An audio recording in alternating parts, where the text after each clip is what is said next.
We request our chief guest, accompanied by our Vice Chancellor, Dr. Manoj Kumar Arora, Mrs. Swati Munjal, Director Sports, Mr. Rabir Singh, and student sportsperson, Vinodna, to come up on the stage and give an auspicious start to this event.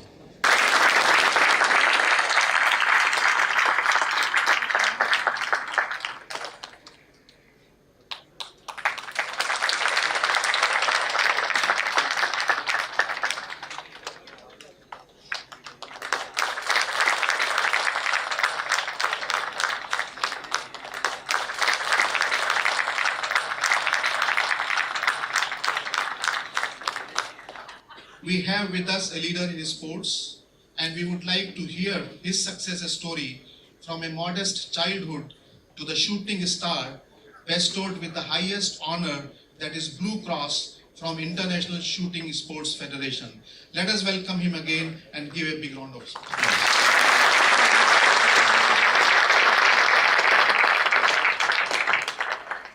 Hello everybody, it's a great pleasure to be here today. I have to admit I've been invited to your university a couple of times before, but I haven't been able to make it. But this time, the third time when I was invited, the director of sports called me, and he's somebody I respect a lot, and of course I couldn't say no. The fact that I arrived 30 minutes before I was scheduled to arrive shows that how excited I was to be here. I've also had an opportunity to go around your university. It's fantastic. My compliments and congratulations. During the course of our talk and our little conversation, I'm not going to preach anything. I'm not a believer in actually giving advice and stuff like that. But I'd just like to leave you with one thing, and that is that you must practice gratitude, because you should all be very grateful for all the fantastic facilities that you have on offer. Make the best of it, and I'm sure if you do that and practice gratitude, it'll really hold you in good stead as you try and become the leaders for tomorrow. The first question is, we all start playing things around, and you started shooting some way accidentally or by chance or perchance or whatever you say. But at what stage, very young, but at what stage did you begin to feel that this is beyond a hobby, it could make a life changer for you? And when did you feel the commitment growing? At what stage did you believe in yourself that it's worth devoting 22 years of your life to it? Can you look at a stage in your career or some event where you actually got committed? Well, there's lots of questions there, but I'll start off telling you how I started to shoot, because it was a long time ago, 22 years ago or 23 years ago, when I started as a 12-year-old boy. At that moment of my life, I actually hated sport. I was a champion at missing physical educations in school. That was the only sporting talent that I had. I was a fat, chubby boy, and I hated to move. So one fine day, I was introduced to my first coach, Colonel Dillon in Chandigarh, where a family friend sent me to try it out. And I really liked it. You know why I liked it? Because to be successful in my sport, I had to stand still. So that was the first reason why I actually got into the sport. But ironically enough, I had to do a lot of fitness after that to be good at it. But I fell in love with the sport from day one. I think it is a sport which is highly addictive. It's a battle against your own self, and I found that interesting because I was never a confident person, and that battle was intense, but it was also very fascinating. The sport of shooting is a quiet sport. It's a lonely sport. But I had one constant companion in my career, and that constant companion was self-doubt. It was tough, but because this battle was so internal, it kept me going. It was really the reason why I was in sport for 22 years of my life. It was my refuge. It was my internal playground. So it was. Did you at any stage think, yes, I have it, I can do it, and therefore committed yourself day and night like a professional? At what stage did that happen? Some victory gave you the confidence? I'm just very keen to know, at what stage did you commit yourself to the level to go I think I committed myself pretty early. The fact that I went to my first Commonwealth Games at the age of 15, I went to my first Olympics at the age of 17. It was something that I thought I could do well. And that was the first real reason why I took the sport up in such a obsessive manner. I think my result at the Sydney Olympics gave me some sort of belief that I have the ability to stand on the podium. To stand on the podium and actually win. I go through a couple of my Olympic experiences just now. I went to the 2004 Athens Olympics, and I think that was the time where I was in peak condition. And that was the only time during my whole career where I thought this can happen, and I'm going to do it. The rest of the time, it was a lot of doubt. And I was shooting the best that I ever did in Athens. And I was there, I saw it. I broke an Olympic record in Athens, entered the final in 3rd place, and eventually finished 7th. And it was heartbreaking, and it was extremely disappointing. And for the reason, a couple of days later, after my event got over, they realized that the position that I was standing on had a loose tile, which reverberated every time I shot. So I was just standing on a luck of the draw. That's life, chances. But so it was very disappointing. But there was a great learning from it, and the greatest learning from it taught me detachment from outcomes, I started really focusing on the process. When I went into Beijing, I really didn't care if I was going to win or not. I was there to do the best that I could for every opportunity I had. And I had an opportunity to shoot 70 shots at the games, and I wanted to do the best that I could every opportunity that I had. That was my goal. The process was my goal, and that took not the outcome. Yeah, that's critical. I think that takes all the tension out. When I was in shooting, and I had met a Japanese shooter while I was in Japan, and we talk about meditation as a way to help. So that they have a Zen philosophy and different kind of approach to calming their nerves. So he shared with me his approach was, and you may have heard of this, that when you're in a competition, what is the source of your tension? Is your competitor, is the goal. You want to win, beat everybody else. So here's a very smart way, I never practiced it, but it could be in life, that you wish your competitor very well. From your heart, you wish your competitor the very best. So your focus moves to goodness and spreading the right vibe, positives, and that way it helps you because you've taken the source of your tension away. The tension is your competitor. So if you can actually focus on your competitor having a wonderful day and shoot well, rather than I hope iski miss ho jaye. That kind of a negativity. So have you heard of this? It's great, but I could never practice it. I was extremely jealous, and I wanted my competitors. So that was the Japanese, So there are cultural differences how people approach, we were asked somewhere just now, he said, is that the only way to win a medal? He said, no, there are 100 different ways. Just like Mount Everest, you climb the south column or you come from the North China side, there are 100 different ways. You go up with oxygen, you go up without oxygen. You go up on skis and ski down. All sorts of crazy things have been done.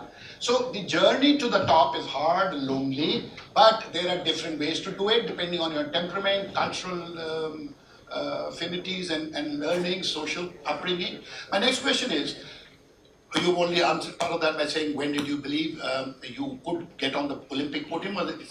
Was your first Olympics 2000? And 2004, I know how close you came, and this bit of tragedy, bad luck of the draw.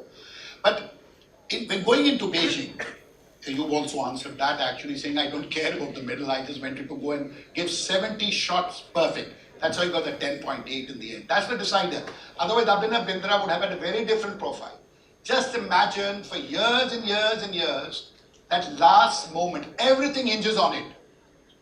And he got a 10.8. And if you know Andre, he'll know him personally. I don't know the sport, his event. He must have worked as hard as him and done all his tricks of the trade. his meditations or whatever he done. But that's still. But did you really, how did you celebrate it? Because I was there. I was also there in 2008. I was the first one to call his dad from there. Say, hey, he's done it. Okay, but how did you, because your whole demeanor was kind of, okay, medal mil gaya, theek hai. Just one pump of the fist, that's it. How were you feeling inside after the victory? How did you feel celebratory? How did you celebrate your gold medal immediately after that? How did you feel? Well, to be very frank, winning is a very exhaustive process. I think I had to give every bit of me. I like to say that I had to reach the minus part of my Duracell battery to actually go through that whole process. So for me, it was very tiring. I was completely exhausted after that. But I think there was a tremendous sense of satisfaction.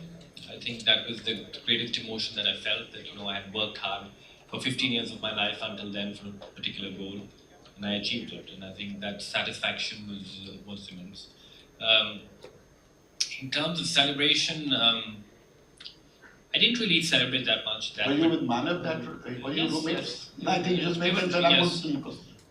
But I don't think I celebrated so much. I think there was obviously a great amount of celebration back home, and that was interesting. It was an interesting phase of my life. Because I didn't celebrate, I don't really have an answer to your question. But The country celebrated. I'll answer it. I'll bring another part up because you're talking about success now. I had a long career, and I failed most of my times in my whole career. But I had one or two successes. And I have to tell you all that to deal with success was much, much harder than I had to deal with any failure that I ever encountered. And the reason was because I was very single-minded in my approach, and I achieved what I set out to do. Winning a gold medal at the Olympics was my obsession. It was my goal. It was the reason why I lived. And then one fine day, I achieved my goal. And that created a big void in my life, and it was tough. It was tough to deal with in terms of finding... What now? In terms of finding motivation. And how I found my motivation is interesting because it might give you a lesson or two.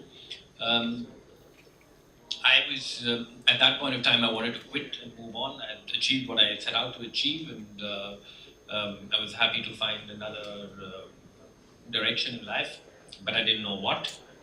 So I set out to go on a meditation course. I went to Vipassana for 10 days, where I had to be on the silent retreat and meditate 10 days. And my goal was to find my next passion and to find my next path. So I go on this course where I'm supposed to meditate 10 hours a day or whatever. And all I did for 10 days was think back to shooting. And that taught me something. And that taught me that, I really loved what I did. And I loved the process of it. And that really got me back to, got my motivation back, because it was recognition of the fact that there was an immense amount of passion and love for the craft. Not necessarily for the outcome, but for the process. He came back on earlier, and he was kind of wanting to finish at that high. He came back on, went to the next Olympic Games in London, and then also Rio. But he was always there in the finals, but missing, He was fourth in Rio. So just by that .1, this time luck, the dice didn't roll in his favor, but he was there back again, and then he left again on a high and acknowledgement that you also won the World Championship, which comes every 4 years like the Olympic Games. The World Championship is much bigger participation. The Olympics, because it's multidisciplinary, has a limit of 10,000 athletes because they have to be housed, the security, this, that, different venues, transportation. So there's a logistic nightmare. So they limit it to 10,000. Within the 10,000, there are 26 sports to be covered. Athletics, swimming, football, this, that, hockey, shooting. Within shooting, so many events. So there's a quota system. So you have, say, in his event, you probably have 40 or 50 top athletes who have earned a quota through competitions before. So here in Olympic, let's say you compete with 40. At the World Championship, when you were in Zagreb 2006, you probably competed against 200 something. Amongst those 40 plus many, many more. So in real terms, we understand the importance of an Olympic medal, the rarity, the focus, the television, and the brand of Olympics. But you as a sports person who is so process-driven and analytical, how did you find that medal, which came 2006, compared to your 2008? Can you rate the two on a personal level? Yeah, they were both tough like hell. I mean, for a person, as I said, who was always assailed by self-doubt, meant that there was huge amount of anxiety. So even if I took part in the Roper District Championship that you talked about, I was just too scared, and I was so nervous while competing. So for me, internally, they were both very tough internal battles. But of course, it was the 2006 World Championships came at a time when I had just gotten off my Athens failure and my experience there. So it was validation of some sort of that the process that I set into play got some results, and it was a great moment. I mean, to be world champion was something extremely special. That time is the first World Championship India had produced. And the very next day, my son became the world champion in trap shooting. So they both in 2006 in Zagreb, the first India moved to. So now, so that's the technical aspect of it. We're running out of time. Unfortunately for me, every time I begin to enjoy, I always run out of time. I mean, I think it happens with all of us, isn't it? So now we'll have to just consider the time of everybody. The students have been let off classes today. I'm very grateful to the faculty and the deans. So I have, let's move on a little bit more personal level rather than shooting. Are champions born or made? Are they born as champions, or you have to really make champions? What is your but in other words, talent versus hard work, kind of? How does it work? Talent can only get you to a certain level, but I think as you can have different types of talents. I wasn't gifted. No, I don't think I was gifted with natural. Well, I thought you were gifted, but by then he'd only made his mark. That's why whatever you read in the newspapers is generally not factual. No, but I have never before or after written the truth. That was just but in all seriousness, what I mean is that I think I was not gifted in terms of natural competitive ability. I was not athletic. Did not have good balance. In fact, I had terrible eyes. I had surgery after Beijing, but when I was competing, when I won the gold medal, I had a -3 or -4 vision with 0 peripheric vision. So I had a very tunnel vision. So I wasn't really gifted, but I did have one talent, and my talent lay in working hard. So we can have different talents, but I think just natural ability and natural talent will not get you where you aspire to be. You have to supplement it with a lot of hard work. Yeah, guys and girls, that's the underline, okay? Hard work, no substitute, absolutely nothing. No talent, no family, no startup money, capital that you raise. Your idea, your innovative, your spirit, right? The Josh to do it. Get up in the morning, go, fail, start again. Okay, now, actually there was a very interesting question I thought, but he's already answered it. Which is harder to handle, failure or success? So he clearly feels that success is harder for a sportsman to handle. We fail more often than we succeed because the pyramidal approach, the winner is one, the whole world plays his sport or our sports, and then there are just one. So it's harder to learn. You're not used to winning. You're more used to losing, so that you answered. India has a dismal performance at the Olympic Games. You're well aware of it. What's wrong? Of course, there are lots of things wrong. As a priority, if you can list 1 or 2, 3 things, because otherwise this whole day we need a seminar on the subject. And can be corrected. Do you see it being corrected in our lifetime? Are we ever going to make 10, 20 gold medals? Forget about, How do you see the Olympic performance of India? Large country, growing economically, political power, military power, but we are pathetic at the Olympics. Well, I think for that to happen, we need to lay out a long-term plan and be very persistent with it. By laying a long-term plan would mean you have to invest in your youth, you have to invest in your grassroots, and that means you can't get instant gratification from the investment that you put in. You'll have to wait 8, 10 years to get results or hope to get results.